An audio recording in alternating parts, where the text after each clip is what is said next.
আম্মু, এখানে আতিয়ার বিয়ের কথা বলছে, এখানে আমার বিয়ের কথা কেন উঠছে? দেখ, ওনারা তোর ব্যবহার দেখে অনেক পছন্দ করেছে। তোর কথা বলা, তোর ব্যবহার, সব দিক ওনাদের অনেক ভালো লেগেছে। তাই ওনারা চাচ্ছে রাজুর বড় বোন নদীকে তুই বিয়ে কর। মেয়েটা অনেক ভালো, নম্র, ভদ্র। তাতে আমার কি আম্মু? তুমি পাগল হয়ে গেছো নাকি? আমি কখনোই বিয়ে করতে পারবো না। আর রাজু ভাইয়ের বড় বোন হইলে উনি তো আমারও বড় আপু হবে। চুপ কর। সুন্দর একটা লাইফ পেতে হলে সিনিয়র মেয়ে বিয়ে করলে কি সমস্যা? দেখ, এত বড়লোক ফ্যামিলি থেকে বিয়ে সম্বন্ধ এসেছে। আমি কিছুতেই এই বিয়েটা ভাঙতে দিব না।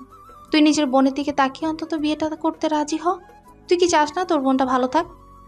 আরে আজব! আম্মু, বুঝতে কেন পারছো না? আমি নিজের পায়ে না দাঁড়ানো পর্যন্ত আমি বিয়ে করতে পারবো না। প্লিজ আম্মু, আমার উপরে জোর করে উম, চাপিয়ে দিও না। ব্যাস, অনেক হয়েছে। আমি যা বলেছি তুই তাই করবি। যদি না করিস তাহলে আমার মরা মুখ দেখবি।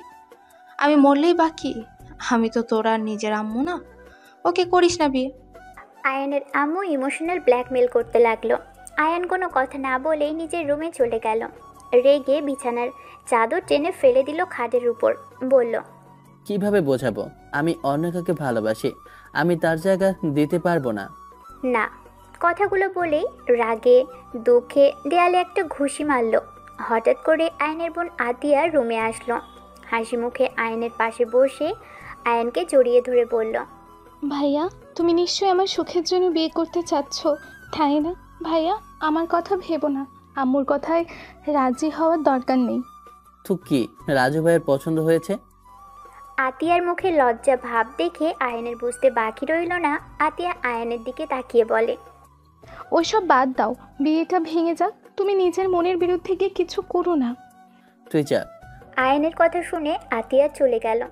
আয়ান ভাবতে লাগলো, ছি, নিজের কথা ভেবে বোনের মুখে হাসি কেড়ে নিবি না আয়ান। এমন করা ঠিক হবে না। যারা তোকে এত আদর যত্ন করে বড় করলো, তাদের মুখের হাসি কেড়ে নেওয়া একদম ঠিক হবে না। আয়ান বেশ কিছুক্ষণ ভেবে ওঠে। ওর আম্মুর রুমে গিয়ে বলল, আম্মু, আমি দেখতে যাব ওনাকে। আমার শোন না ছেলে, আমি জানতাম আমার ছেলে রাজি হবে। আচ্ছা শোন, আজকে বিয়েটা দিয়ে দিব, ওনাদের সাথে কথা বলেই নি। আয়ান কিছু না বলেই রুম থেকে বের হয়ে গেল। রুমে বসে ফোনে ছবি দেখতে লাগলো এক এক করে। সব ছবি ডিলিট করতে লাগলো। চোখের কোণায় পানি জমে যেতে লাগলো। নিজের চোখের পানি মুছে হেসে বলল, কার জন্য কান্না করিস? একদম কান্না করবি না। সে তোকে কখনোই ভালোবাসে নাই। ভালোবাসলে সে তোকে ছেড়ে অন্য কারো বউ হতে পারতো না। আয়ান কথাগুলো বলেই নীরবে চোখের পানি ফেলতে লাগলো। কারোর পায়ের শব্দ পেয়ে আয়ান তাড়াতাড়ি করে চোখের পানি মুছে ফেলল। আয়ানের আম্মু কাছে এসে পাঞ্জাবি পায়জামা দিয়ে বলল, আয়ন, এটা পরে নে, আতিয়াকে ওখানেই সাজানো হবে। আয়ান কিছু না বলেই ওয়াশরুমে চলে গেল।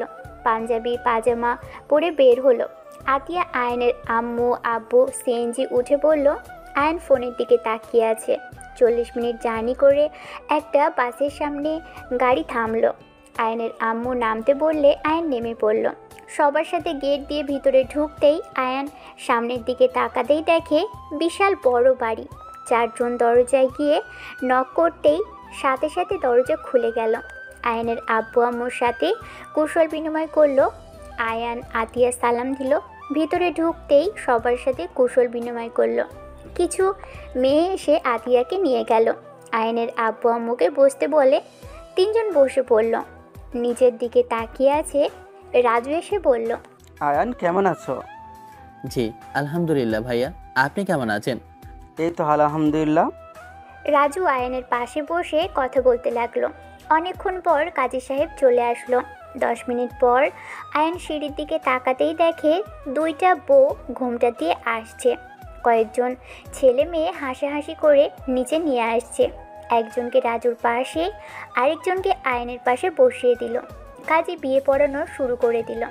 রাজু আতিয়ার বিয়ে হয়ে গেল। আয়ান নদীর বিয়ে পড়ানো শুরু করলো। আয়নের বুকটা যেন ফেটে যাচ্ছে। আয়নকে কবুল বলতে বললে বলতে পারছে না। হঠাৎ পিছন থেকে কেউ বলে উঠল, কি ব্যাপার দুলা ভাই, এত লজ্জা পায় কেন কবুল বলতে? কথা বলা ব্যক্তির সামনে আসলেই আয়ান দাঁড়িয়ে গেল। রাইমা আয়নকে দেখে থমকে গেল। রাইমাকে দেখে রাজু বলে ওঠে, ভাবি ভাইয়া কই? আপনাদের কখন থেকে SMS দিচ্ছি, কোনো সাড়া নেই। আব্বু তো অনেকবার কল দিয়েছে। আর বলবে না, গাড়িটা হঠাৎ নষ্ট হয়ে গিয়েছিল, সেটা ঠিক করতে দিয়ে আসলাম। কি ব্যাপার, কবুল বলা বাদ দিয়ে দাঁড়িয়ে গেলি কেন? রাইমার স্বামীকে দেখে আয়নের রাগে শরীর জ্বলতে লাগলো। রাগে একসাথে 3 কবুল বলে দিল। রাইমা আয়নের প্রতিটা কবুল বুকে গেঁথে গেল। যেন আয়ন নদীর বিয়ে পড়ানো শেষ হলেই আয়ন নিচের দিকে তাকিয়ে আছে। রাইমার 1 মিনিটও ওখানে দাঁড়িয়ে না থেকে কাজ করতে শুরু করলো। আয়নের চোখের কোণায় পানি জমা হতে লাগলো। আয়নের ফোন বেজে উঠলে আয়ন ফোনটা বের করে দেখে রাকিব কল দিয়েছে। আয়ান, তুই কোথায় রে? আমি একটু দূরে আছি। কি হয়েছে রনি? ওরা ঝামেলা করছে, মার খেয়ে বসে আছিস কেন? রনির পেছনে তোর আম্মুর হাত আছে, তোকে নিয়ে যাওয়ার জন্য এমন কাজ শুরু করেছে। আচ্ছা, পরে কথা বলছি। কল কেটে দিল। আয়নকে নদীর কাজে নিয়ে যেতে লাগলো, ওদের সাথে যেতে লাগলো। আবারও কল আসলে আয়ন বলল, আপনারা যান, আমি আসছি। কল রিসিভ করতে যে পিছনে ঘুরতেই দেখে আয়নের সৎ বাবা সবার সাথে কুশল বিনিময় করছে। ওর আব্বুর দিকে তাকিয়ে থাকলেই ওর আব্বু আয়নের সৎ বাবার সাথে কুশল বিনিময় করলো। আয়নকে ডাক দিল। আয়ন এদিকে এগিয়ে গেল। নদীর আব্বু বলে ওঠে, ভাইয়া, এটা নদীর হাজব্যান্ড। আয়নের দিকে তাকিয়ে লোকটা দাঁড়িয়ে গেল, দেখে বলল, আমি বুঝতে পারছি কি বলতে চাচ্ছেন। আমি মনে করছি আপনি এখন কিছু জিজ্ঞেস করবেন না, জাস্ট এইটাই শুনে রাখুন। আমি বিয়ে করছি আমার বাবা মায়ের পছন্দ, মানে আমার পছন্দ। আর ওনাকে এইসব ঝামেলা করতে না করেন। আমি যদি ওনার বিরুদ্ধে যাই তাহলে কিন্তু বিষয়টা খুব খারাপ হয়ে যাবে। আয়নের সৎ বাবা কিছু বলতে যাবে, সাথে সাথেই আয়নের আব্বু রেগে থাপ্পড় মেরে বলে, বেয়াদব ছেলে, ওনার সাথে এইভাবে কথা বলার অধিকার কে দিয়েছে? ভদ্রভাবে কথা বলতে পারো না নাকি? উনি তোমার বড় চাচ্চুর শ্বশুর, আর তুমি তার সঙ্গে তেজ নিয়ে কথা বলো? আয়ন ওর আব্বুর কথা শুনে অবাক হয়ে গেল। আয়নকে আর কিছু বলবে আয়নের সৎ বাবা বলল, ভাইজান, ওকে বকা দিয়েন না। আমি ওকে আগেই অধিকার দিয়েছি। আমার উপরে রাগ অভিমান যা ইচ্ছে দেখাতে পারে, এতে যদি ওর মন ভালো হয় এতেই আমার আনন্দ। সৎ বাবার কথা শুনে সবাই অবাক হয়ে তাকালো। নদীর আব্বু বলে, ভাইয়া, ওনাকে কিভাবে তুমি চেনো আর এইসব কি বলছো? সে অনেক কথা। আয়ন যদি চায় তাহলে সব বলতাম। আয়ন তো আমাদের পছন্দ করে না, তাই কিছু বলতে চাচ্ছি না। দেখেন, আমার আপনার উপরে কোনো রাগ নেই। ওনাকে থামতে বলেন প্লিজ। আর আমি যদি এখন এখান থেকে যাই তাহলে কারোর জন্য ভালো হবে না। কি মাথা গরম করো না, তুমি নিজেই কথা বলে নিও। ও খুব তাড়াতাড়ি চলে আসবে মিটিং থেকে। বের হয়েছে কি উনি এখানে আসবে? হ্যাঁ, এটাই আমার বাবার বাড়ি আর ওর শ্বশুর বাড়ি। ভাবি এসে গেছে। সবাই পিছনে তাকাতেই আয়নের আব্বু আম্মু থমকে গেল। আয়নদের কাছে আসতে রাহিলা বেগম নিজেও অবাক হয়ে গেল। আসসালামু আলাইকুম চাচি শাশুড়ি। ওয়ালাইকুম আসসালাম। কাকে চাই?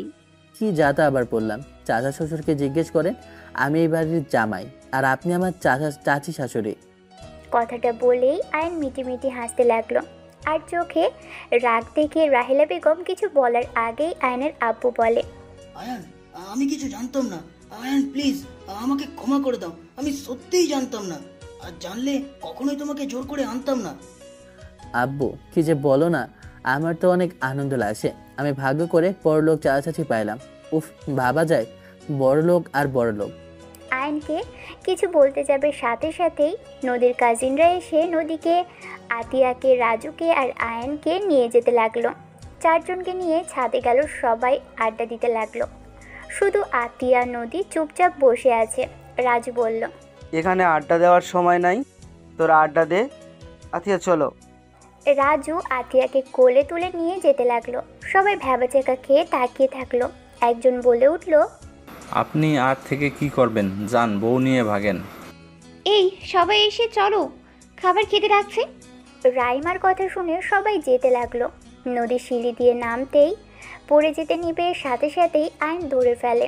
রাইমা পিছনে দাঁড়িয়ে থেকে দেখতে লাগলো আয়ন আর নদীকে। বলল, কি করছেন? ঘোমটা খুলেন। এইভাবে কেউ হাঁটে? আর একটু হলে তো পড়ে যেতেন। ঘুমটা খুললে তো আপনি আগেই দেখে ফেলবেন। সে তো দেখবই, আগে আর পরে। বউ তো বই, হাজারবার দেখলেও বইয়ের প্রতি কখনো কারো বিরক্ত আসতে পারে না। তাই এখন দেখা বাসর ঘরে দেখা, একই ব্যাপার। ঘোমটা খোলেন। আয়নের কথা শুনেই নদীর ঘুমটা খুলতেই হা হয়ে গেল। আয়ন মুখ ফসকে বলে দিল, মাশাল্লাহ। আয়নের কথা শুনে নদী কিছুটা লজ্জা পেয়ে গেল। রাইমা পিছন থেকে বলে, এখানেই প্রেম করবেন নাকি? নিচে চলেন, বসার ঘরে প্রেম করেন। রাইমার কথা শুনে নদী লজ্জা পেয়ে নিচে নামতে লাগলো। নদীর পিছন পিছন যেতে লাগলো। নিচে গেলে সবার সাথে খেতে বসলো। রাজু আতিয়াকে খাইয়ে দিচ্ছে আর আতিয়া রাজুকে খাইয়ে দিচ্ছে। এটা দেখে নিচের দিকে তাকাতেই নদী খাইয়ে দিতে বলল। আয়ান নদীকে খাইয়ে দিতে লাগলো। রাইমা আর চোখে তাকিয়ে থাকলো। সবার খাওয়া দাওয়া শেষ হলে সবাই বাসর ঘরে গিয়ে বসলো। সবাই গল্প করতে লাগলো। আয়ান নদীর পাশে বসে থেকে গ্রুপে কথা বলতে লাগলো। আয়নের কল আসলে আয়ন কল কেটে দিল। তা কি করে হয়, আপনাদের যেতে দিচ্ছি না, আপনারা থাকবেন, কত গল্প করা বাকি আছে, আগেই পালিয়ে গেলে হবে নাকি? কি যে বলেন না। বড়রা সবাই কথা বলতে লাগলো। কয়েকজন মিলে 4 জনকে নিয়ে চলে যেতে লাগলো। নদীকে নদীর ঘরে নিয়ে বলে, এখন টাকা নিলাম না, যখন বড় করে অনুষ্ঠান হবে তখন না দিলে খবর আছে। নদী হেসে দিল। সবাই চলে গেল। নদীকে বলল, আপনি কি চুপচাপ থাকতে ভালোবাসেন নাকি? না মানে বোঝাতে চেয়েছি আপনি হাসলে অনেক সুন্দর লাগে। ধন্যবাদ। আচ্ছা, আপনি কোন ভার্সিটিতে পড়েন? আপনার ভার্সিটিতে তো। ও আচ্ছা, একটা কথা বলবো। আপনি চাচু আর বড় আম্মুকে দেখে রেগে গেলেন। আমি দেখেছি বড় আম্মুর দিকে আপনি রাগ নিয়ে তাকিয়েছিলেন। তেমন কিছু না, ওনার কিছু লোকজন আমার সাথে ঝামেলা করে তাই রাগ হচ্ছিল। ও আচ্ছা, আরেকটা কথা জিজ্ঞেস করবো? জি করেন। আমাকে আপনার পছন্দ না, তাই না? হঠাৎ এই কথা কেন? আমি তো আপনার বয়সে বড়, আর আমার একবার বিয়ে হতে গিয়ে ভেঙে গিয়েছিল, তাই। যাই হোক, বসেন, দাঁড়িয়ে থাকবেন নাকি? আয়ন খাটের উপরে বসলে নদী আয়নের পাশে বসলো। আয়ন নিচের দিকে তাকিয়ে আছে। নদীর সাহস নিয়ে আয়নের হাতের উপর হাত রাখলে আয়ন চমকে গেল। আয়ন তাকাতেই নদী শরম পেয়ে হাত সরিয়ে নিল। আয়ন সাথে সাথেই হাত নিজের কাছে নিয়ে এসে বলে, যে হাত একবার ধরেছেন সেই হাত এত সহজে ছেড়ে দিচ্ছেন? না মানে, আপনি কি নাকি ভাবেন তাই আর কি। কি ভাববো, বউ তো হাত ধরেছে, অন্য কেউ তো আর না। হুম। আচ্ছা, আমি তো মধ্যবিত্ত ফ্যামিলির ছেলে, আমাকে বিয়ে করলেন, আমি আপনাকে আপনার মন মতো কিছু কিনে দেওয়ার সামর্থ্য আমার নাই। আমি স্টুডেন্ট, আমার সাথে কি সারা জীবন থাকতে পারবেন? আপনি আমার স্বামী, আপনি পড়াশোনা করতে থাকেন, আর আমি একজন শিক্ষিত মেয়ে। আমি চাইলেই যে কোনো জব নিতে পারবো। আর আমি আপনার থেকে টাকা পয়সা আর কিছুই চাই না। আমি শুধু আপনার থেকে ভালোবাসা, সম্মান, আমাকে সময় দিলেই হবে। আমি এতেই খুশি। আমার টাকা পয়সা বা দামি গিফটের কোনো দরকার নেই। সত্যি কি এসব হইলে চলে? অবশ্যই চলবে। আমি সবসময় চাই আমার স্বামী আমাকে বুঝবে, আমাকে ভালোবাসবে, আমাকে সম্মান করবে। সে গরিব হোক, তাতে আমার কোনো সমস্যা নেই। একজন ভালো মনের মানুষ হলেই হবে। আমি তো ভালো মনের মানুষ না। তাই কোন মনের মানুষ? দেখবেন। জি। নদী আগ্রহ নিয়ে তাকালে আয়ন সাথে সাথেই ঠোঁটে কিস করে দিলে নদী হা হয়ে গেল। চোখগুলো ছানা বড়া হয়ে গেল। আয়ন হেসে বলে, মুখ চাপাতে কি সাহায্য করবো নাকি? আয়ন আবারও কিস করতে যাবে সাথে সাথেই নদী আয়নের মাথা পিছনে ধরে ঠোঁট নিজের দখলে নিয়ে নিল। আয়ন মিটিমিটি হাসতে লাগলো। নদী আয়নের মাথা বুকের সাথে চেপে ধরল। চোখ বন্ধ করে আয়নের ঠোঁটের স্পর্শ অনুভব করতে লাগলো। আয়ন আস্তে আস্তে নদীর সাথে মিশে যেতে লাগলো। নদী আয়নের সাথে সুখের সাগরে ভেসে যেতে লাগলো। অনেকক্ষণ আদর করার পর আয়ন ক্লান্ত হয়ে নদীর বুকের উপর শুয়ে পড়ল। হঠাৎ করে মুখ তুলে নদীকে দেখে আয়ন লজ্জা পেয়ে গেল। নদীর লজ্জায় আয়নের দিকে না তাকিয়ে অন্যদিকে তাকিয়ে আছে। আয়ন বলে উঠল, ধুর, এত লজ্জা কেন পান? নিজে কি করছো? কি জানি, কেমন একটা শরম লাগছে। কথাটা বলেই দুজন হেসে দিল। দুজন চুপচাপ শুয়ে থাকতে থাকতেই ঘুমিয়ে গেল। সকালে নদীর ঘুম ভাঙলে লজ্জায় লাল হয়ে যেতে লাগলো। আয়নকে আস্তে আস্তে বালিশে শুইয়ে দিয়ে শাড়ি শরীরের সাথে জড়িয়ে নিয়ে ওয়াশরুমে চলে গেল। গোসল করে বের হয়ে আয়নের জন্য কিছু শার্ট প্যান্ট অর্ডার দিয়ে ড্রেসিং টেবিলের সামনে কিছু হ্যান্ড করতে লাগলো। আয়নের ঘুম ভেঙে গেল। নদীর দিকে তাকিয়ে রাতের কথা মনে পড়লে আয়নের রাগ হতে লাগলো। উঠে বসলো, পাজামা পরে নিল। নদীর ফোনে কল আসলে নদীর পিছনে ঘুরে তাকিয়ে দেখে আয়ন উঠে পড়েছে। উঠে পড়ছো? ফোনটা রিসিভ করে কাউকে বলল অপেক্ষা করতে। কল কেটে দিয়ে নদী বলল, তুমি গোসল করে নাও, আমি নিচ থেকে আসছি। আমি তো শার্ট প্যান্ট নিয়ে আসিনি। তুমি গোসল করো, আমি নিয়ে আসছি। নদী রুম থেকে বের হয়ে গেল। আয়ন ওয়াশরুমে চলে গেল। নদী নিচে গিয়ে সদর দরজা খুলে অর্ডারগুলো রিসিভ করে নিল। রিসিভ করে বিল দিয়ে নদী দরজা লাগিয়ে দিল। নদীকে দেখে আয়নের আম্মু বলল, বৌমা, আয়ান ওঠেনি? উঠেছে। ওকে একটু তাড়াতাড়ি নিচে আসতে বলো তো, বাসায় যেতে হবে। আপনারা থাকবেন না? না, আমার বাড়িতে অনেক কাজ আছে। আর কয়েকদিন থেকে যান। না, অন্য এক সময় এসে অনেকদিন থাকবো। আচ্ছা, আয়নকে এগুলো দিয়ে আসি। নদী দৌড়ে যেতে লাগলো রুমে। গিয়ে দেখে আয়ন তোয়ালে পরে বের হতেই নদী লজ্জায় ঘুরে দাঁড়িয়ে পড়ল। এখানে দেখো, শার্ট প্যান্ট টি শার্ট আছে। আয়ন হাতে নিয়ে অবাক হয়ে বলে, এইটা কোথায় পাইলেন? কার এগুলা? তোমার জন্যই নিয়েছি, অনলাইনে অর্ডার করেছিলাম। দেখো ভালো লাগে নাকি। আয়ন শার্ট পরে নিল। প্যান্ট পরতে গিয়ে দেখে ঢিলা, মাঝের দিক খুলে যায়। আয়ন নদীকে বলল, এইদিকে তাকান। বাহ, শার্ট তো পারফেক্ট আছে। প্যান্ট কি হয়েছে? কোমরে থাকতে চাচ্ছে না, ওয়েট বেল্টে। আরে কোমরের মাপ তো জানি না, মন যেইটাই বললো ওইটাই নিয়ে এসেছি। নদী আলমারি থেকে বেল্ট বের করে দিল। ভ্রুকুচকে তাকিয়ে বলে, এইগুলো কার? আমার আগে কি আপনিও পড়তেন? আগে পড়তাম, এখন পড়ি না। ও আচ্ছা। তোমার আম্মু তোমাকে তাড়াতাড়ি নিচে যেতে বলেছে। দুজন নিচে নামতে লাগলো। নদী আয়নকে দেখে সবাই বলতে লাগলো, মাশাআল্লাহ, দুজনকে অনেক সুন্দর লাগছে। কথা শুনে রাইমা ওদের দুজনের দিকে তাকালো। আয়ান রাইমার দিকে চোখ গেলে রাইমা চোখ নামিয়ে নিল। আয়নুর আম্মুকে বলল, আম্মু বাসায় যাবে কখন? যাব। কি ব্যাপার আয়ান, তোমার কি এখনো ভালো লাগছে না? জি ভালো লাগছে, বাট আঙ্কেল বাসায় কাজ আছে তো এই জন্য তাড়াতাড়ি করে যেতে চাচ্ছে। কেউ কিছু বলার আগেই রাকিবের কল আসলে কল রিসিভ করে রাকিব বলে, ওঠে কি রে, ভার্সিটিতে আসছিস না কেন? আরে ভাই আমি পারি নাই, আমার যেতে তাও 1 ঘন্টার মতো সময় লাগবে। এত সময় কেন লাগে শালা? তুই কই রে? দূর, তাড়াতাড়ি আয়। ওকে। কল কেটে দিলে রাহিনা বেগম বলে, তোমাদের ক্লাব তো ঠিক করে দেয়া হচ্ছে, এত তাড়া কেন? অনেক কাজ আছে, আপনাকে ধ্বংস করার প্ল্যান করা লাগবে তো। আয়নের কথা শুনে সবাই অবাক হয়ে গেল। রাহিলা বেগম হাসতে লাগলো। আয়নের আব্বু রেগে বলে, আয়ান, এসব কি ধরনের কথা বলছো? আয়ান, তুই কিন্তু খুব বেয়াদবি শুরু করেছিস। আব্বু এত রেগে যেও না তো, তুমি জানো উনি অনেক মহান। আমি যে কাজে হাত দেই উনি সেটাই ভেঙে চুরমার করে দেন। আর ওনার ভাগনা যে আছে, যাকে আমার পিছনে লাগিয়ে দিয়েছে আমাকে ধ্বংস করার জন্য। কি? আপনি আয়ানদের ক্লাব ভেঙে দিয়েছেন? আমরা ভুল ভেবেছিলাম, আর আমি জানতাম না ওইটা আয়ানদের। আমাকে ভুল ইনফরমেশন দেওয়া হয়েছিল। বলা হয়েছিল এখানে অপকর্ম করা হয়, আর ওদের ফুড খেয়ে মানুষজন অসুস্থ হয়ে গেছে, তাই এসব করা হয়েছিল। কিছু বলতে যাবে দৌড় দিয়ে ওর আম্মুর পিছন থেকে জড়িয়ে ধরে বলল, আম্মু কন্ট্রোল, আমার লক্ষ্মী আম্মু, আমার ভালো আম্মু, রাগ করে না, আমার সোনা আম্মু। আয়ান ওর আম্মুর গালে চুমা দিতে লাগলো। আয়নের আম্মু অনেকটা ঠান্ডা হলো। রাহেলা বেগমের বুকটা যেন ফেটে যাচ্ছে। নিজের সন্তানকে অন্য কাউকে এভাবে ভালোবাসতে দেখে আয়নের আম্মু বলে, দেখেন, আমার সন্তানকে আমি নিজ হাতে বড় করেছি। আমার সন্তান কখনোই কারো ক্ষতির কারণ হবে এমন কিছু কখনোই করবে না। কোনো কিছুর খোঁজ খবর না নিয়ে সব ভেঙে দিলেন, এটা আপনি মোটেও ঠিক করেননি। আগে খোঁজ খবর নেবেন, তারপর ভেঙে দিতে আসবেন। আপনি যদি আমার ছেলের পেছনে লাগে, আমি আর কিছু বলবে সাথে সাথেই ওর আম্মুকে বলল, আম্মু একটু হেসে কথা বলো না। ধর, ওনার সাথে কি নিয়ে যে কথা বলো না আন্টি। সরি, আমার আম্মু আমার আদরে 2 ভাই বোনের বিরুদ্ধে কেউ গেলে তাকে ছেড়ে কথা বলে না।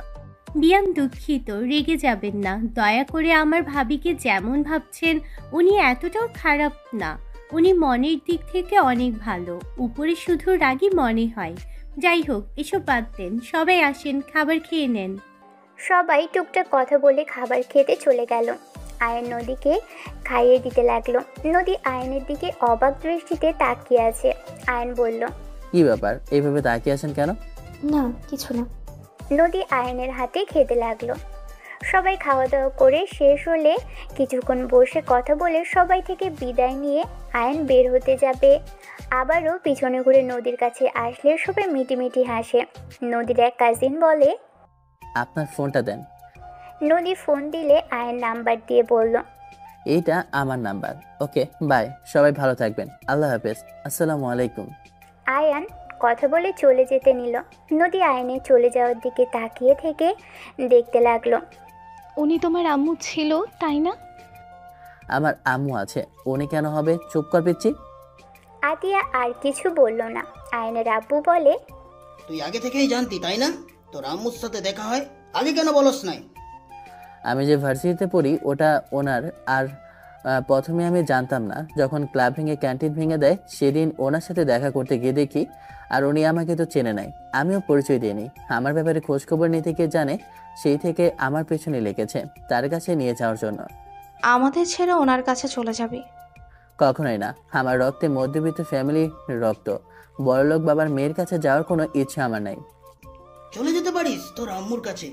তোর নতুন আব্বুটা অনেক ভালো, তোমাকে দেখলাম অনেক ভালোবাসে, লোকটা অনেক ভালো। লোকটার কথা ভাবে, ওনার ভাগ্য কত খারাপ যে ওনার মতো বউ পেয়েছে বদমাজে যে একটা মহিলা। এভাবে বলিস না, তোর আম্মু আসলে অনেক ভালো, তুই তোর আম্মুর মতো হয়েছস।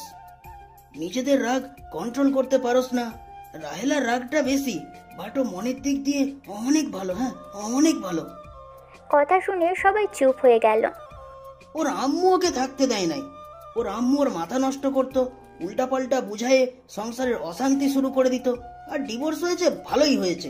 আমি নিজে অতিষ্ঠ হয়ে পড়েছিলাম, আমারই ভুল হয়েছিল। বড়লোক বাবার মেয়েকে ভালোবেসে বিয়ে করে, বুঝলি? তাহলে তোমাকে ডিভোর্স দিল কেন? সব বুঝলাম, মাঝখানে আমাকে কেন টেনে নিয়ে এসেছে? আজাব চাপিয়ে দাও কেন? কেউ কিছু বলল না। আয়ন আর কিছু না বলে ভার্সিটির সামনে নেমে পড়ল। আয়ন ভার্সিটিতে ঢুকে সোজা ক্যান্টিনে চলে গেল। রাকিব আয়নকে ইশারা করে আয়ন চলে গেল সবার সাথে বসে আড্ডা দিতে লাগলো। হঠাৎ করে বাহিরে চিল্লাপাল্লার শব্দ শুনে সবাই দৌড়ে বাহিরে গেল। আয়ন সবার ভিড় ঠেলে ভিতরে ঢুকতেই অবাক হয়ে গেল। আয়ন দৌড়ে গিয়ে রনিকে লাথি দিয়ে রূপাকে তুলে আয়ন নিজের শার্ট খুলে পরিয়ে দিল। রনির রেগে এসে আয়নকে লাথি দিতেই আয়ন রনির পায়ে শট মেরে দিল। রনির রেগে বলতে উঠল, দেখান আমাদের মাঝে আসিস না, এখান থেকে চলে যা। তুই এতগুলো স্টুডেন্টের সামনে আমার বোনের শরীরে হাত দিবি আর আমি তাকিয়ে তাকিয়ে দেখবো? বোন কে? কে বোন রে? কাকে বোন বলিস জানিস? তোদের ক্যান্টিন ভাঙার কারণ রূপা ছিল। তাতে তোর কি সমস্যা? তুই এখন এখান থেকে যা, না হলে তোকে হসপিটালে ভর্তি করে দেব। আয়ান, ওর সাথে ঝামেলা করিস না তো। ওই রূপা আপু আমাদের কম ক্ষতি করে নাই, ওর জন্য কেন তুই ঝামেলা করছিস? বললাম না উনি আমার বোন। আমার বোনের সম্মানে কেউ হাত দিবে, আমি তাকে ছেড়ে দিব ভাবলি কিভাবে? আয়নের কথা শুনে রূপা অবাক হয়ে তাকিয়ে আছে। রনি আবারও হাত দিতে যাবে, আয়ন রনির হাত ধরে মোচড় দিয়ে ধরল। রনির বন্ধুরা মারতে আসলে আয়নের বন্ধুরাও ওদের সাথে মারামারি করতে লাগলো। রনির বন্ধুদের মেরে ফেলে দিল। কিছু স্টুডেন্ট ডেকে নিয়ে আসলে শিক্ষকরা আয়ান এর বন্ধুদের প্রধান শিক্ষকের কাছে নিয়ে গেল। রনিদের হসপিটালে পাঠিয়ে দিল। প্রধান শিক্ষক রেগে আয়নকে মারতে গেলে আয়ন বলে, স্যার ওদের ছেড়ে দেন, আমি মারামারি করেছি, ওরা কিছু করে নাই, প্লিজ ওদের গায়ে হাত তুলবেন না। আয়ান, মিথ্যে কেন বলছিস? স্যার আমাদেরও মারেন, আমরাও মারামারি করছি। আয়ান রাকিবের কথা শুনে প্রধান শিক্ষক ডেকে বলে, আসলে দোষ বন্ধুদের না, তুই সব নষ্টের মূল। তোর সাহস কি করে হলো ম্যামের ভাতিজাকে মারার? আমার ইচ্ছা হয়েছে মেরেছি। প্রধান শিক্ষক বেদ দিয়ে আয়নকে মারতে লাগলো। ওর বন্ধুরা বাধা দিতে চাইলেই শিক্ষক ওদের কোনো কথা শুনল না। আয়ন ওদের ধাক্কা দিয়ে বের করে দিয়ে দরজা লাগিয়ে দিয়ে বলল, মারেন, এখন কেউ ডিস্টার্ব করবে না। শিক্ষক রেগে আয়নের গালে থাপ্পড় মেরে বলে, নিজেকে হিরো ভাবস নাকি? মোটেও না স্যার, আপনাদের দেখলে হাসি পায়। আপনাদের মারে আমার কিছুই যায় আসে না। আপনারা হইলেন টাকার গোলাম, কখনোই দেখেন না কোনটা সঠিক কোনটা অন্যায়। আপনাদের তাদের ভুল কখনোই চোখে পড়ে না। যাদের টাকা পয়সা আছে আমাদের মতো মধ্যবিত্তরা অন্যায় না করলেও দোষী। বের হয়ে যাও এখান থেকে। হেসে বের হয়ে গেল। রাকিব আর বন্ধুরা এসে আয়নকে জড়িয়ে ধরে। আয়ন বলে, এই টাকলার একটা ব্যবস্থা করতে হবে। টাকলা কখনোই রনির ভুল চোখে পড়ে না। বাদ দে, সব টাকার খেলা। তোর সারা শরীরে বেতের দাগ ফুটে উঠেছে। আন্টি যদি এইসব দেখে তোকে ভার্সিটিতে আসতে দিবে না। কি যে করব বুঝতে পারছি না। রাকিব কিছু বলবে তার আগেই পিছন থেকে রূপা এসে আয়নকে জড়িয়ে ধরে কান্না করতে লাগলো। রাকিব রেগে রূপাকে বলল, ন্যাকামি, আমার ফ্রেন্ডকে মার খাওয়াইয়া এখন আসছে ন্যাকামি করতে। এতক্ষণ কই ছিলেন ন্যাকা? আয়ান, আমাকে ক্ষমা করে দিও, আমি ইচ্ছে করে তোমার ক্ষতি করতে চাইনি। আয়ন কিছু বলতে গেলে রাকিব বলার সুযোগ না দিয়ে বাইকে বসিয়ে বাইক স্টার্ট দিয়ে দিল। রাকিব আয়নকে বলল, তোর মা যেমন, তোর সৎ বোনও তেমন নাটকবাজ। ফালতু কথা বলিস না, আঙ্কেল অনেক ভালো, তার মেয়ে কখনোই খারাপ হতে পারে না। হয়তো ওই রনি চাপে ফেলে এসব করেছে। ফোন বেজে উঠলে আয়ন কলটা রিসিভ করে বলে, আসসালামু আলাইকুম, কে? ওয়ালাইকুম আসসালাম, তোমার বউ। ও সরি, কেমন আছেন? আলহামদুলিল্লাহ, তুমি? আলহামদুলিল্লাহ। কি করেন? শুয়ে আছি, তুমি কি করো? রাস্তায় আছি ফ্রেন্ডের সাথে। আচ্ছা, বাসায় গেলে একবারও কল দিয়ে জানালেও না। সরি, আসলে খেয়াল ছিল না। এখনই বউকে ভুলে যাচ্ছ? আরে না, কি যে বলেন না। কি রে হালা, এত ন্যাকামি করে কার সাথে কথা বলছিস? গার্লফ্রেন্ডের সাথে। আয়নের কথা শুনে সাথে সাথে রাকিব বাইক থামিয়ে বলে, কি, তুই প্রেম করিস? কবে থেকে, কোন মাসে, কোন সাল থেকে কয়েকদিন ধরে চলছে? জন্মের আগে থেকে গাড়ি চালায়, এত অবাক হওয়ার কিছুই নেই। আপনি একটু আমার বন্ধুর সাথে কথা বলেন তো। আসসালামু আলাইকুম। ওয়ালাইকুম আসসালাম, কেমন আছেন? ভালো, আপনি ভালো আছেন? জি। এই ভাই, এইটা তো সত্যি মেয়ে। আমি তোকে কি মিথ্যা বলছি নাকি? আচ্ছা, আপনি কি সত্যি ওর গার্লফ্রেন্ড? হ্যাঁ। আমার বিশ্বাস হচ্ছে না। আয়ানরে তো প্রেম করতে কতবার বলছি, যত মেয়ের সাথে প্রেম করতে বলছি সবাইকে তো বোন বানিয়েছে। আমার না বিশ্বাস হচ্ছে না। আরে সত্যি তো আমি আপনার বন্ধুর গার্লফ্রেন্ড, আপনাদের ভাবি হই। সত্যি হইলেই ভালো। তা ভাবি, দেখা করতে কবে আসবেন? আপনাদের বন্ধু যেদিন চাইবে সেদিন যাব। ওর কথা রাখেন, হালায় কখনো বলবে না। আপনি আগামীকাল চলে আসেন, আমরা একটু আমাদের ভাবিকে দেখব। ওকে, আপনাদের ভার্সিটিতে আসবো, বাট আপনার বন্ধুকে বলবেন না, সারপ্রাইজ দেব। ওকে, আচ্ছা, কথা বলেন ওর সাথে। আয়নের কাছে দিলে নদীর সাথে কথা বলতে লাগলো। আয়নের বাসার সামনে নামিয়ে দিলে আয়ন নদীকে বলল, আচ্ছা, রমিটুকে কথা বলি, আমিও দেখলে বকা খামুনি আর। এত ঝামেলা কি নিয়ে লাগে, পরে বলি। আয়ান লুকিয়ে বাসার ভিতরে ঢুকলো। আয়নের আম্মু মেশিনে কাজ করছে। আয়নের দিকে চোখ দিলে আয়নকে বলল, কিরে, তোর শরীরের শার্ট কই আর লাল দাগ কেন? আসলে আম্মু অ্যালার্জি উঠেছে, তাই শার্ট খুলে ফেলেছি। তাড়াতাড়ি মেডিসিন খেয়ে নিয়ে যা। আচ্ছা, বেঁচে গেছি। মিথ্যা কেন বলে? মিথ্যা কেন বললে? দেখি ভিডিও কলে আসো তো। আরে তেমন কিছু না, আর সত্যি বলে আমাকে ভার্সিটিতে যেতে দিত না, তাই মাঝে মাঝে মিথ্যা বলতে হয়। আচ্ছা থাকেন, আমি গোসল করে পরে আপনাকে কল দিই। কল কেটে দিয়ে ওয়াশরুমে চলে গেল। গোসল করে শার্ট প্যান্ট পরে নিল। খাটে শুয়ে নদীকে কল দিল। নদী কল কেটে ভিডিও কল দিল। আয়ন রিসিভ করতে নদীকে দেখে আয়ন বলল, মাশাআল্লাহ, আপনি এত মিষ্টি কেন? আমাকে খালি পাম দাও কেন বলো তো? সত্যি বলছি, আমি কাউকে পাম দিই না। আয়নের ফোনে কল আসলো। নদীকে বলল, আচ্ছা পরে কথা বলি, তোমার চাচি কল দিয়েছে। কল কেটে দিয়ে কল রিসিভ করলো। রাহেলা বেগম রেগে বলে, আয়ান, তুমি আমার ভাতিজাকে মেরে হসপিটালে ভর্তি করেছো। তোমাকে কতবার বলবো ঝামেলা না করতে, বারবার কেন করছো? তোমাদের সব তো ঠিক করে দেয়া হয়েছে, তারপর কেন ওকে মারলি? আমার ইচ্ছে হয়েছে মেরেছি, আবার ইচ্ছে হলে আবারও মারবো। আমার ভাই, আমার বাবা তোমাকে খুঁজে পেলে কি করবে তোমার ধারণা আছে? আমি আমার আল্লাহকে ছাড়া কাউকে ভয় পাই না, সো ওইসব ভয় আমাকে দেখাবেন না। যাই হোক, নামাজ পড়তে যাবো, বাই। আয়ন কল কেটে দিয়ে ওয়াশরুমে গিয়ে অজু করে বের হয়ে গেল মসজিদে। মসজিদে গিয়ে নামাজ পড়ে বের হতেই আয়ন দেখে রনির আব্বু আর নানু দাঁড়িয়ে কারো খোঁজ করছে। আয়ন ওদের সামনে দিয়ে যেতে রনির নানুর সাথে সাথে গলা ধরে আয়নের মুখে ঘুষি মারল। আয়ন মুচকি হাসি দিয়ে বলে, বড়লোক মানুষ এখানে গরিবের শরীরে হাত দিচ্ছে, ছি ছি, হাত তো নোংরা হয়ে গেল। বেয়াদব, তোর এত বড় সাহস আমার নাতিকে মেরে হসপিটালে পাঠাস? ওকে বুঝিয়ে দিব কার নাতির গায়ে হাত দিয়েছিস। অফিসার, ওকে ধরেন। এই পুলিশে ধরে দেওয়া ছাড়া কিছু পারেন না? এইসব করে আমাকে ভয় দেখাতে পারবেন না। আপনার নাতি ভবিষ্যতে আরো মার খাবে যদি নিজের চরিত্র ভালো না করতে পারে। চুপ, তোর থেকে আমার নাতির চরিত্র সম্পর্কে জানতে হবে নাকি? নানি কিছু বলবে তার আগেই আতিয়া পিছন থেকে বলে ওঠে, ভাইয়া। আতিয়া, তুই এখানে কি করস? আঙ্কেল, আপনি আমার ভাইয়াকে ধরেছেন কেন? ছাড়েন বলছি। আতিয়া, তুই এখান থেকে যা। আমি তোমাকে না নিয়ে যাব না। অফিসার আয়নকে টেনে নিয়ে যেতে নিলেই আতিয়া আয়নের হাত ধরে বলে, আমি আমার ভাইয়াকে যেতে দিব না। আমার ভাইয়া কি করেছে যে আপনি ভাইয়াকে তুলে নিয়ে যাচ্ছেন? আতিয়া, তুই বাসায় যা। বোন আমার কোনো কিছু করতে হবে না। ভাইয়া, ইনি তোমার নানু না, উনি তো রাহেল আন্টির বাবা। আমি ওনাকে খবরের কাগজে দেখেছিলাম। তুই যা তো বোন। আতিয়ার কথা শুনে নানু কিছুটা অবাক হয়ে গেল। আতিয়াকে কিছু বলবে তার আগেই আয়ন বলে, আল্লাহর কসম আতিয়া, তুই এখন এখান থেকে চলে যা, না হলে আমি কিন্তু নিজের ক্ষতি করব। আয়ান পুলিশের গাড়িতে উঠে চলে গেল। আতিয়া কান্না করতে করতে চলে গেল। আতিয়ার রেগে আয়নের নানুর দিকে বালু ছুঁড়ে মেরে বলল, আপনিও খারাপ, আপনার মেয়েও খারাপ। আপনার আমার ভাইয়ার সাথে সব সময় ঝামেলা করেন। রনির আব্বু কিছু বলবে তার আগেই আয়নের নানু থামিয়ে দিল। আতিয়া কান্না করতে করতে বাড়িতে চলে গেল। আতিয়াকে কান্না করতে দেখে আয়নের আম্মুর বুকটা ধুক করে উঠল। আয়নের আম্মু বলল, আতিয়া কান্না করছিস কেন? কি হয়েছে? আম্মু, ভাইয়াকে পুলিশ ধরে নিয়ে গেছে। কি? কিন্তু কেন? ভাইয়ার নানু পুলিশে দিয়েছে। আতিয়ার কথা শুনে আয়নের আম্মুর রাগ হতে লাগলো।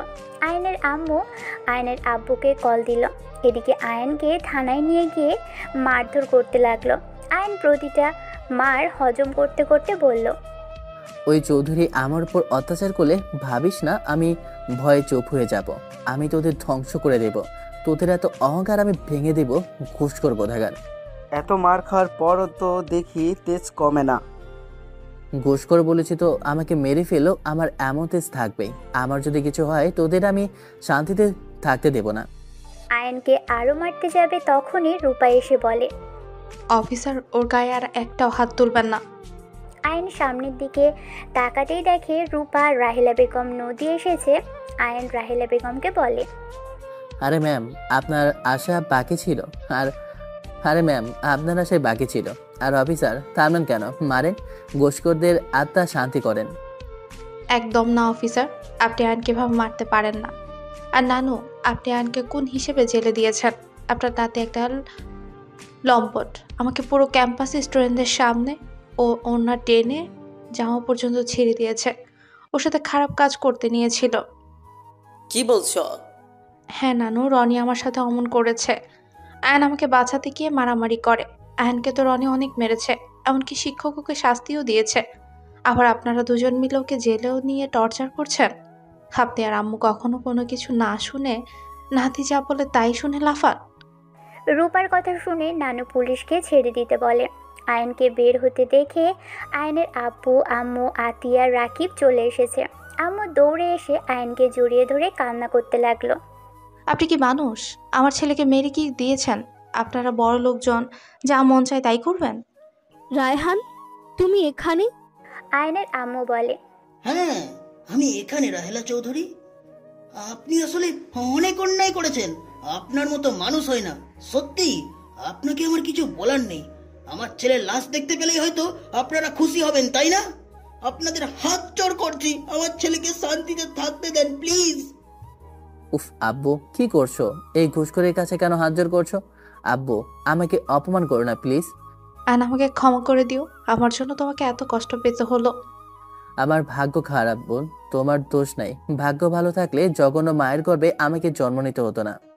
আয়ন কথাটা বলেই নদীর কাঁধে হাত দিতে যেতে লাগলো। রাহিলা বেগম চোখ বেয়ে পানি ঝরতে লাগলো। মাথা নিচের দিকে করে চোখের পানি ফেলতে লাগলো। আয়নের চোখের কোণায় পানি জমছে। আয়ন মুছে ফেললো।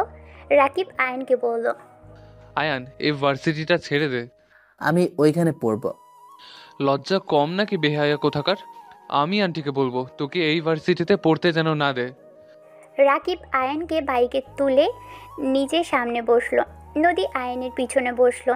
আম্মু, আব্বু একটা সিএনজি নিয়ে যেতে লাগলো বাসার সামনে গেলেই আয়নের আম্মু গাড়ি থেকে নেমে তালা খুলে দিলেই রাকিব বাইক নিয়ে ভিতরে গেল। আয়ান নদী নেমে পড়লে রাকিব বাইক রেখে আয়নকে ধরে নিয়ে যেতে লাগলো। রুমে নিয়ে গিয়ে খাটে বসিয়ে দিল। নদী আয়নের পাশে আতিয়াকে বলল, আতিয়া ফার্স্ট এড বক্সটা নিয়ে আসো। নিয়ে আসছি। ভাবি ভাবি মানে? আমার গার্লফ্রেন্ড এইটা, তুই যার সাথে কথা বলছস। কি গার্লফ্রেন্ড সোজা বাড়িতে চলে আসলো? আন্টি জানে?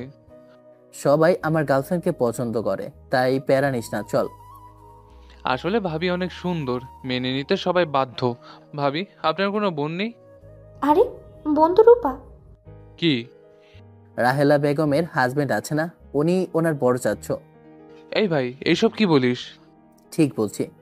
তুই কি ইচ্ছে করে প্রেম জালে ফাঁসছিস নাকি? ধুর, এটা আমার বউ, আর আমি আগে জানতাম না যে ওই ফ্যামিলির সাথে ওনার সম্পর্ক আছে। জানলে তো মনে হয় বলে ওই বাড়িতে যেতাম না। ফার্স্ট এড বক্স নিয়ে আসলে নদী হাতে নিয়ে খুলতে লাগলো। আয়নের সারা শরীর লাল হয়ে গেছে, নদীর চোখ দিয়ে পানি পড়তে লাগলো। আয়ন নদীর দিকে তাকিয়ে বলল, আরে কান্না কেন করছেন? তুমি এমন কেন? হ্যাঁ, সত্যিটা সবাইকে কেন বলো নাই? এত মার খাওয়ার পরও কিভাবে হাসো? হ্যাঁ, সত্য কাদের বলবো? ওই চৌধুরী ফ্যামিলিকে ওরা কখনোই কোনো কিছু সত্যি বিশ্বাস করে না। নাতি মিথ্যা বলে ওইটাই সত্যি, তাই তাদের বলার কোনো প্রয়োজন ছিল না। অনেক তোর কথা শুনেছি। তোর বাবা ওর বন্ধুর সাথে কথা বলেছে, 3 দিন পর তোর বাবার সাথে অন্য ভার্সিটিতে ভর্তি হবে। আম্মু, আমি ওইখান থেকে অন্য কোনো ভার্সিটিতে যাব না। কোনো কথা শুনতে চায় না। তুই অন্য জায়গায় ভর্তি হবি মানে হবি। আর তোর আব্বু কান্না করেছে। আয়ন প্লিজ, আর ওই মানুষটাকে কষ্ট দিস না। আম্মু, আমি যদি ওই ভার্সিটি থেকে বের হয়ে যাই, ওরা ভাববে আমি ওদের ভয়ে অন্য জায়গায় ভর্তি হয়েছে। ভাবলে ভাবুক, ওদের ভাবা দিয়ে কোনো কিছু যায় আসে না। দেখ আয়ান, তোকে হারাতে পারবো না। তোকে যা বলছি তাই করবে। আন্টি ভালো কথা বলছে, আমরা ওখানে পড়বো না। বাসায় গিয়ে আমরা সবাই আব্বুদের বোঝাবো, তাহলেই তো কোনো সমস্যা থাকলো না। কিছু বলবে ওর আম্মু কিছু না শুনেই চলে গেল। নদী আয়নের শরীরে ক্রিম লাগিয়ে দিতে লাগলো। আগে সামনের দেয়ালে ঘুষি মারল। নদী আয়াতের হাত ধরে বলে, পাগল হয়ে গেছো নাকি? এভাবে নিজেকে কেউ ব্যথা দেয়? আসলে আমি একটা পাগল। আমার নিজেকে আয়নায় দেখলে ঘৃণা লাগে। উফ, কেন যে জনিয়াতে এসেছি। আল্লাহ কি আমাকে অন্য কোনো ফ্যামিলিতে পাঠাতে পারতো না? এই ফ্যামিলিতে কেন পাঠিয়েছে? কেন? তোমার আব্বু আম্মু বোন তোমাকে কম ভালোবাসে নাকি? তোমার আম্মু তোমাকে পাগলের মতো ভালোবাসে, তারপর এই ধরনের কথা বলছো? থানার ভিতরে বলে জঘন্য মায়ের গর্ভে জন্ম নিয়েছো। আন্টি কত কষ্ট পাচ্ছে। এসব কি ধরনের কথা বলো? এইসব বাদ দেন। আর আপনি এখানে কিভাবে আসলেন? রূপা বাসায় গিয়ে সবাইকে যখন এসব বলে, তখন বড় আম্মু জানায় তোমাকে জেলে নিয়ে যাচ্ছে। রূপাকে নিয়ে আসতে নেয়, তখন আমি ওদের সাথে আসি। ও আচ্ছা, রাতে খাবার খেয়ে তোমাকে বাসায় দিয়ে আসবো। না, আমি তোমাকে এভাবে রেখে কোথাও যাব না। আপনাদের বিয়ে হয় নাই, এইভাবে কিভাবে থাকবেন? আরে ভাই, ও আমার স্ত্রী। কিভাবে বিয়ে কখন করলি? আয়ান রাকিবকে বিয়ে সব কিছু খুলে বলল। রাকিব রেগে আয়নকে মারতে যাবে, সাথে সাথে আয়ন বলে, আরে ভাই, অনুষ্ঠান করি নাই তো। আর আমার আর রাজু ভাইয়ার পড়াশোনা শেষ হলে অনুষ্ঠান করবে, আর হুট করে বিয়েটা হয়েছে। তোর সাথে কোনো কথাই নেই, আমাকে একবারও বলার প্রয়োজন মনে করলি না? আরে ভাই, একটু মজা নিতে চাইছিলাম, তোদের চমকে দেওয়ার ইচ্ছে ছিল। ভালোই করেছিস, আমিও তোকে না বলে বিয়ে করব। করগা, না করলো কে? তুই না কইলেও আগেল আন্টি তো বলবেই। ভাইয়া রাগ করবে না? আপনার জামাই একটা শয়তান ইবলিস কোথাকার। রাকিব কথাগুলো বলেই চলে গেল। নদী আয়নকে বলল, প্যান্ট খুলো। ওয়েট, লুঙ্গি পরবো। উঠে আলনার উপর থেকে লুঙ্গি নিয়ে পড়তে লাগলো। নদী আয়নের পায়ের উপর থেকে লুঙ্গি তুলে ক্রিম লাগিয়ে উঠে আলনার উপর থেকে লুঙ্গি নিয়ে পড়তে লাগলো। নদী আয়নের পায়ের উপর থেকে লুঙ্গি তুলে ক্রিম লাগাতেই বলল, রেস্ট নাও, আমি দেখি আন্টির কাছে যাই। আব্বুর কাছে যেতে হবে। আব্বু, আমি কখনোই চাই না আমার জন্য তোমাদের চোখের পানি পড়ো।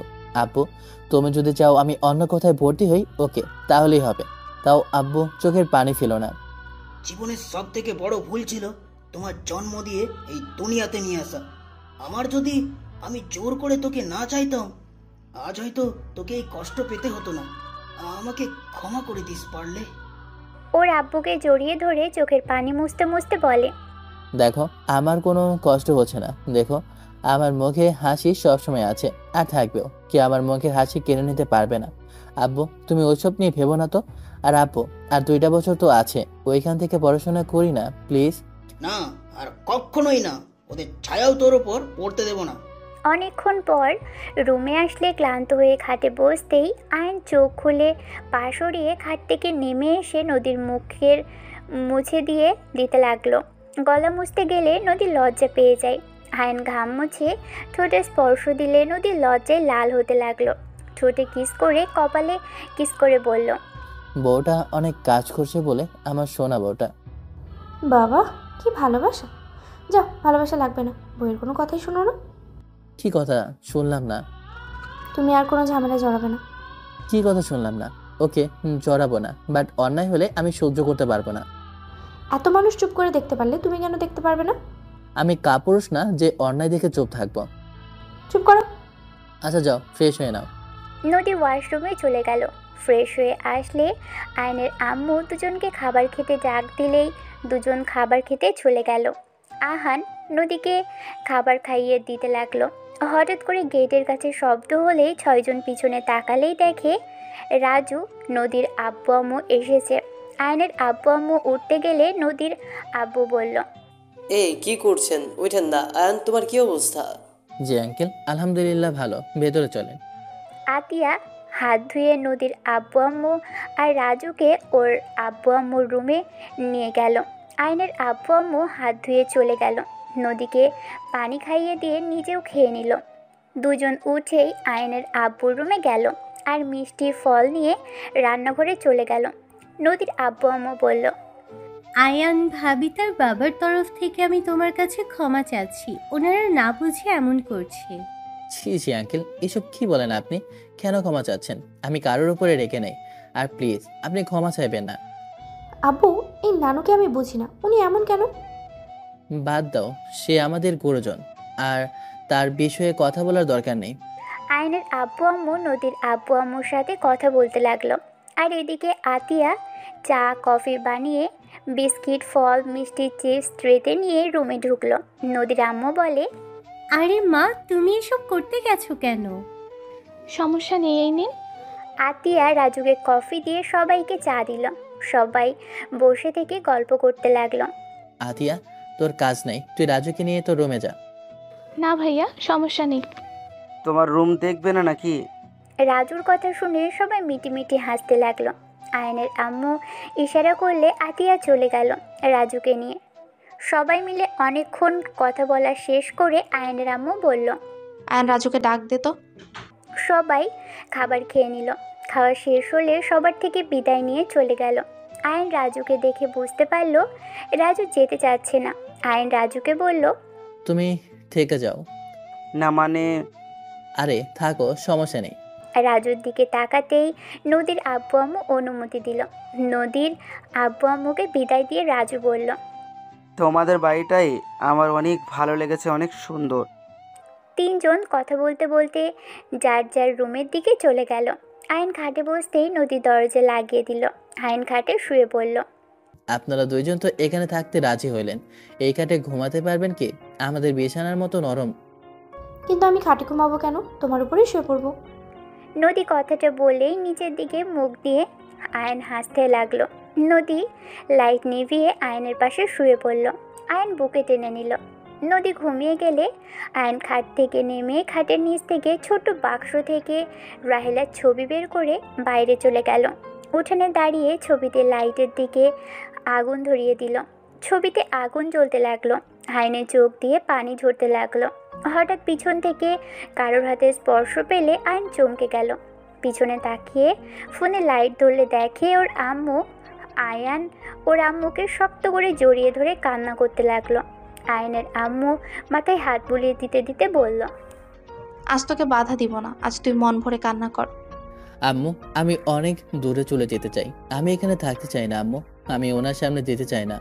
আম্মু, আমাকে অনেক দূরে পাঠিয়ে দাও, যেখানে উনি থাকবে না। ওনাকে দেখলে নিজেকে সামলাতে পারি না আম্মু।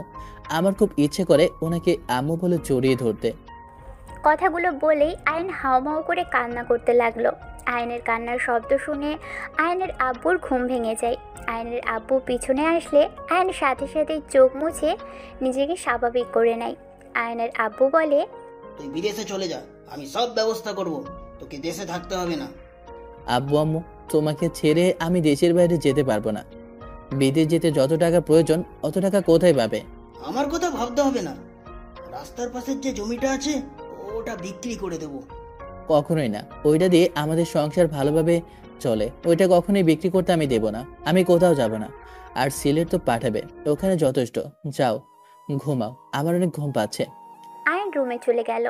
আয়ন রুমে গিয়ে উপর হয়ে শুয়ে পড়ল। আয়ন এপাশ ওপাশ করতে করতে ঘুমিয়ে গেল।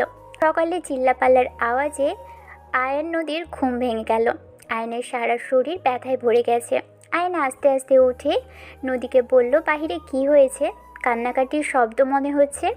আয়ান নদী দরজা খুলে বাহিরের দিকে তাকাতেই আয়ন যেন থমকে গেল। আয়নের পা যেন চলছে না। আয়ন পড়ে যেতে নিলে সাথে সাথে নদী ধরে ফেলে। আয়নকে ধরে নিয়ে যেতে লাগলো। আয়নুর আব্বুর লাশের পাশে হাঁটু গেড়ে বসে পড়ল। আয়ন যেন পাথর হয়ে গেছে। আয়নের মুখ দিয়ে একটা কথাও বের হচ্ছে না। আয়নের আম্মু বলল, আয়ন তোর আব্বুকে কথা বলতে বল না। আয়ন চুপ করে আছিস কেন? তোর আব্বুকে বল না আমার সাথে কথা বলতে। আয়নকে ধরে কান্না করতে লাগলো। আয়ন অজ্ঞান হয়ে গেল। আয়ন পড়ে গেলে নদী রাজু ধরে ফেলে। আয়নের মাথায় পানি দিতে লাগলো। আয়নের জ্ঞান ফিরলে দেখে রাহেলা বেগম, তার স্বামী, নদীর পুরো ফ্যামিলি এসেছে। আয়ন উঠে সোজা রাহেলা বেগমের হাত ধরে টেনে নিয়ে যেতে লাগলো। রাহেলা বেগম বলতে লাগলো, আয়ান, আমার হাত ছাড়ো। বের হয়ে যান, ধাক্কা দিয়ে বাড়ি থেকে বের করে দিল। রাহিলা বেগম আয়নের পিছন পিছন আসতে লাগলো। আয়ন রেগে পিছন দিকে তাকিয়ে বলে, আরে ম্যাম, আপনার সমস্যা রেগে? আরে ম্যাম, আমার আর কেউ থাকলো না, উনি চলে গেছে ম্যাম। এবার তো খুশি হন ম্যাম, এমন নাটক আর করবেন না। আপনার পায়ে ধরি ম্যাম, আপনি এখান থেকে চলে যান। আমি জানি আপনি কি সংবাদ আশা করেছিলেন ম্যাম। দুঃখিত, আমার লাশ আপনি এত তাড়াতাড়ি দেখতে পারবেন না। উনি তো চলে গেল, আমার ঘরে অনেক দায়িত্ব। আমার দায়িত্ব পালন শেষ না করে আমি মরবো না ম্যাম, এইটা নিয়ে খুশি থাকেন। আয়ান, চুপ, একদম চুপ। আপনার ওই নোংরা মুখে আমার নাম নেবেন না। আর কত জ্বালাবেন? আমার কাছ থেকে তো আমার সবকিছু কেড়ে নিলেন, আমার আব্বুকেও আমার কাছ থেকে কেড়ে নিলেন। কেন এমন করলেন? আমার আব্বু কি ভুল করেছিল? আপনাকে ভালোবাসা, আপনার মতো বড়লোক মেয়েকে ভালোবেসে ভুল করেছিল। আমার আব্বুটা একটু শান্তিতে মরতেও পারলো না, আমার দেওয়া কষ্টগুলো নিয়েই চলে গেল। আপনি আমাকে জেলে না দিলেও পারতেন। একবার শোনার দরকার ছিল আমি কেন এমন করেছি। আপনি আপনি আপনার বাবা সবসময় বেশি বোঝেন, একটু কম বুঝলে কি হয়? আপনি কি ভাবতে পারছেন আব্বু কতটা কষ্ট নিয়ে স্টক করেছিল? আয়ন চিৎকার করে কান্না করতে লাগলো আর বলতে লাগলো, আপনার পায়ে ধরি, আমাকে ক্ষমা করেন। আমরা একটু শান্তিতে বাঁচতে চাই। আমি আপনার পুরো ফ্যামিলির থেকে পায়ে ধরে ক্ষমা চাই। আমি আর কখনোই আপনাদের সাথে লাগবো না। আপনি প্লিজ আমাকে মুক্তি দিন। আমি আর নিতে পারছি না। আর কত কষ্ট সহ্য করবো বলেন, বলতে পারবেন? ছোটবেলা থেকে ধীরে ধীরে কষ্ট সহ্য করতে করতে এত বড় হয়েছি, আর কষ্ট সহ্য করতে আমি পারবো না। আমি যে বড্ড ক্লান্ত হয়ে গেছি, বিশ্বাস করেন আমি বড্ড ক্লান্ত হয়ে গেছি। আমি যে আর পারছি না। আয়ান রাহেলা বেগমের পা ধরে কান্না করতে লাগলো। রাহেলা বেগম চোখের পানি যেন অঝরে ঝরেই যাচ্ছে। আয়নের সৎ বাবা রাহেলা বেগমের হাত ধরে বলল, রাহেলা, এখন থেকে চলো, অনেক করেছো আর না। রাহেলা বেগমের হাত ধরে নিয়ে যেতে লাগলো। রাহেলা বেগম পিছনে আয়নের দিকে তাকিয়ে পানি ফেলতে লাগলো। আয়নের বন্ধুরা আয়নকে ধরে অজু করতে গেল। আয়নের আব্বু জানাজা পড়িয়ে কবর দিতে নিয়ে গেল। কবর দিয়ে সবাই চলে গেল। আয়ন ওর আব্বুর কবর জড়িয়ে ধরে বলল, আব্বু, একে রেখে চলে গেলে। আব্বু, তুমি আমার স্বার্থপর কেন আব্বু? আমি তোমাকে যেটা কিভাবে থাকবো আব্বু? আমি আমি আমার যে বড্ড কষ্ট হচ্ছে, নিঃশ্বাস দিতেও কষ্ট হচ্ছে। ও আব্বু, আব্বু, কিভাবে তোমাকে জানা থাকবো বলো না? আবার কিভাবে তোমাকে জানা থাকবো? আমার যে আর কেউ রইলো না আব্বু। আমি যে এতিম হয়ে গেলাম আব্বু, এতিম হয়ে গেলাম।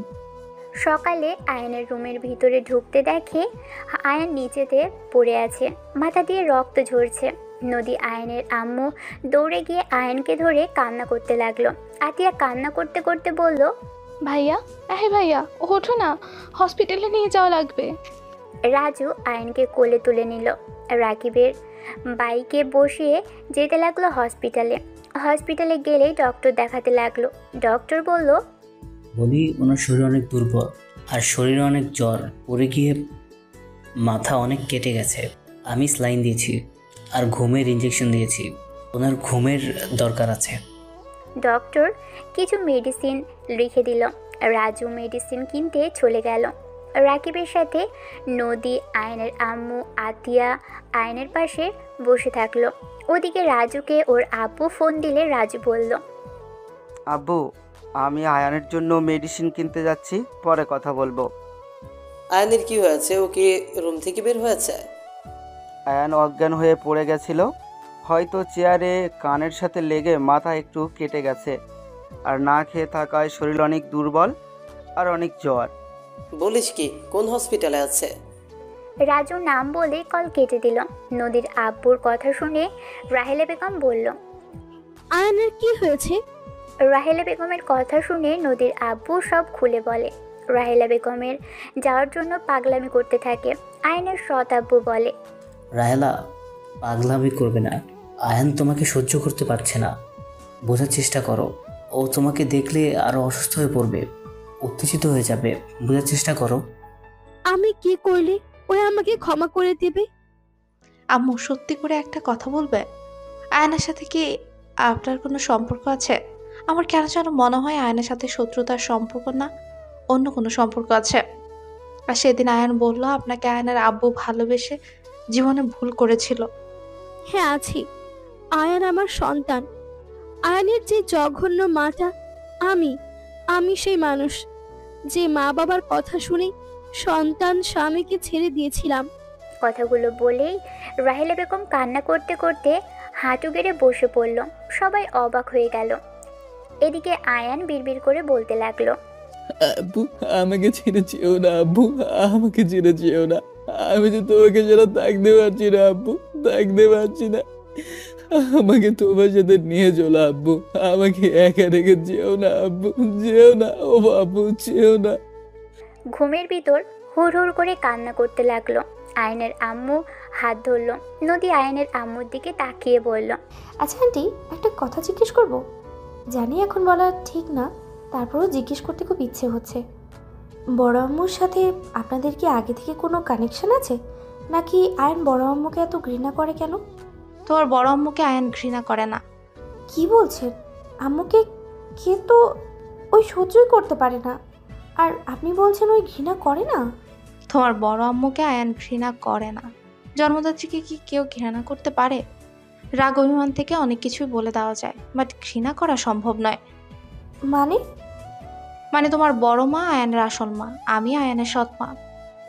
আয়নের আম্মুর কথা শুনে নদীর কয়েক পা পিছিয়ে গেল।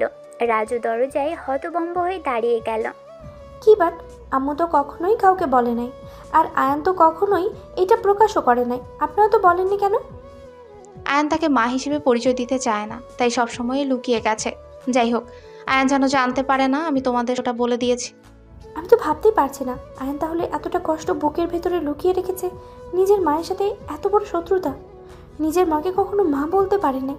নিজের জন্মদাত্রী মা বারবার আঘাত করে গেছে, সব কিছু মুখ বুঝে সহ্য করে গেছে। সত্যি আয়নকে স্যালুট দিতে ইচ্ছে করছে।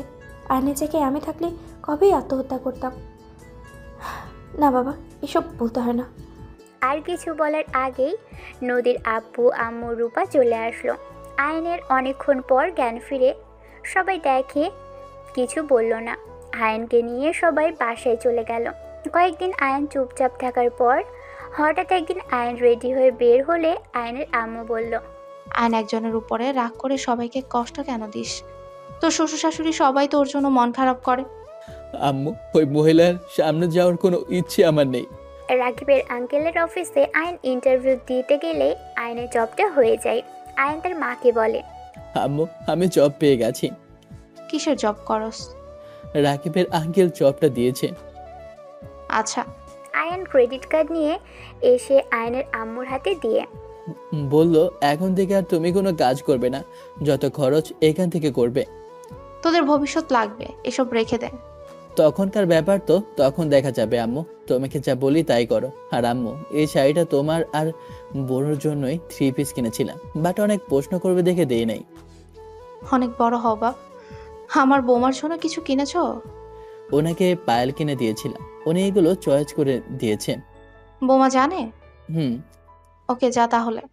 আতিয়া রেডি হতে লাগলো। আয়ন চেয়ারে বসে অপেক্ষা করতে লাগলো। আতিয়া বের হলে 10 কেজি মিষ্টি কিনে আয়ন আতিয়া বের হয়ে গেল। নদীদের বাসার সামনে গিয়ে নেমে ভাড়া দিয়ে দুজন ভিতরে ঢুকলো। সদর দরজা দিয়ে নক করে দরজা খুলে দিল। রাজু হঠাৎ করে পিছন থেকে রাইমা তার স্বামী এসে পড়ল। আয়ান কেমন আছো?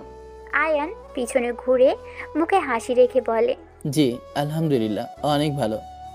আয়ান সরি। আপনার ওটা কি হলো? আর সবার সামনে কি যাতা বলছেন?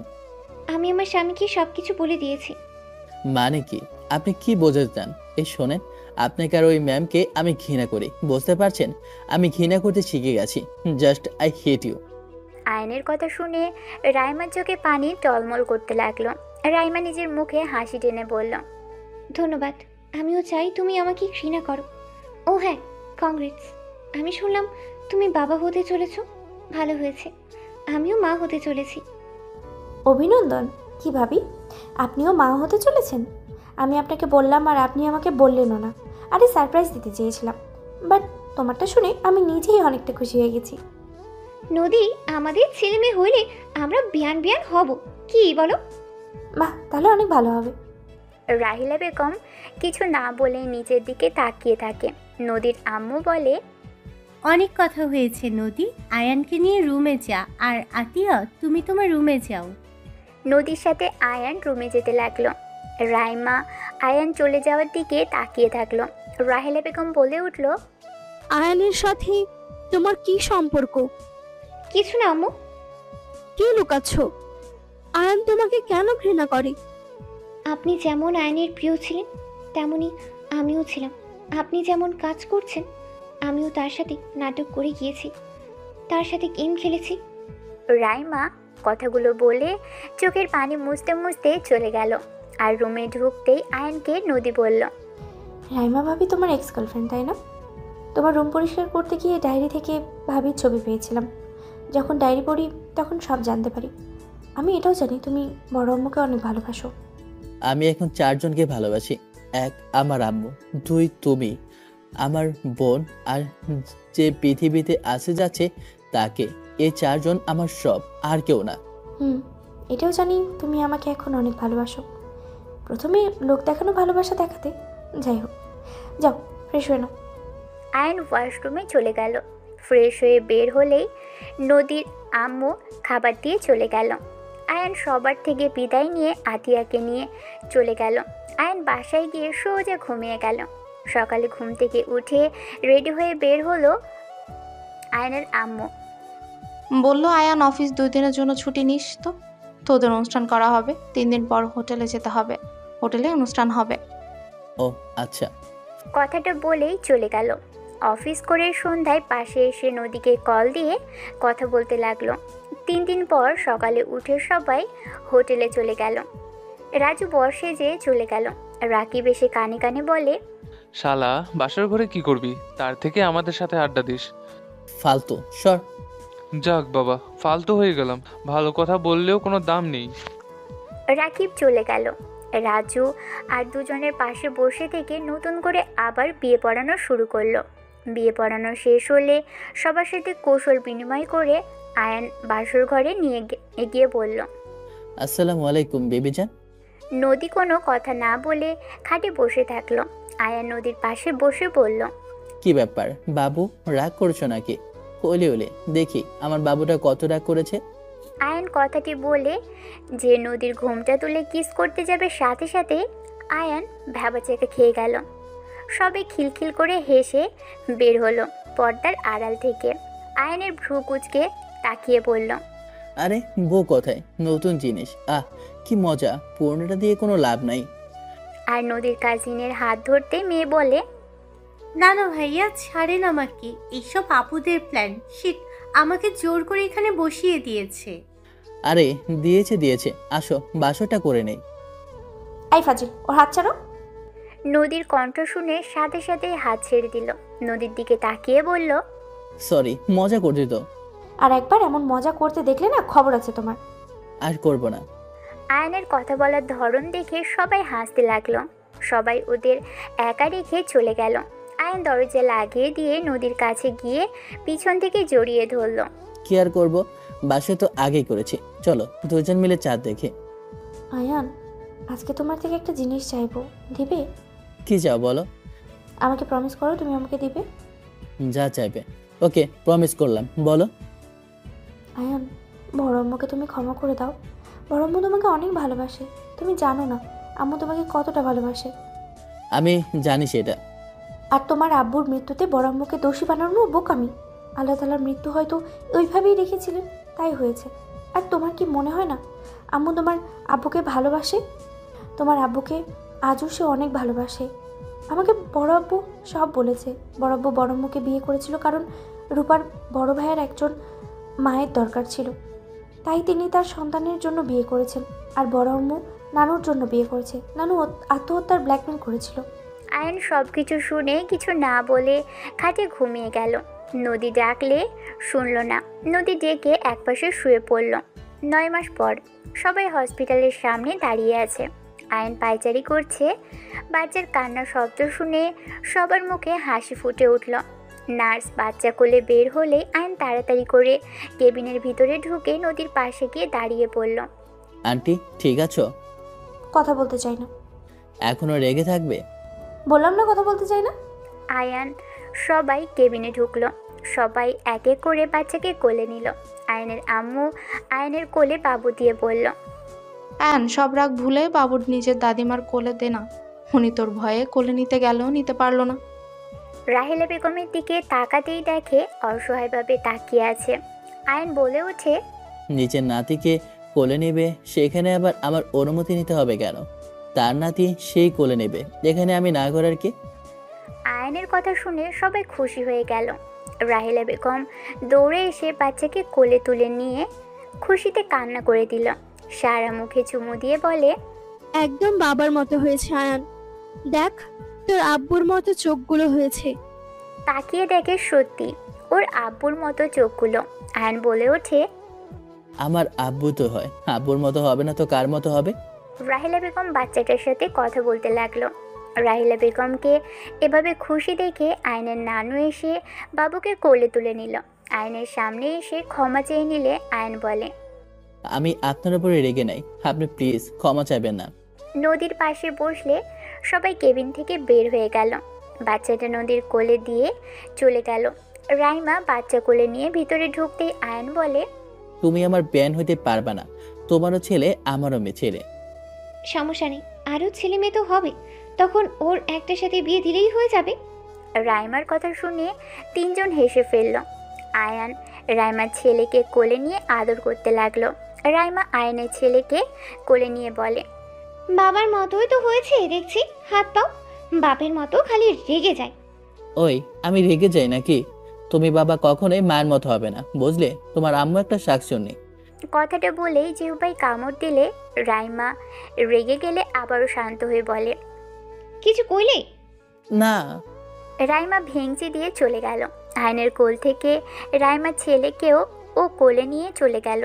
আয়ান নদীর পাশে বসে পড়ল। এখনো রেগে থাকবে নদী? কিছু না বলে সোজা আয়নের মাথার পিছন ধরে ঠোঁট বসিয়ে দিল। আয়ন মুচকি হেসে দিল।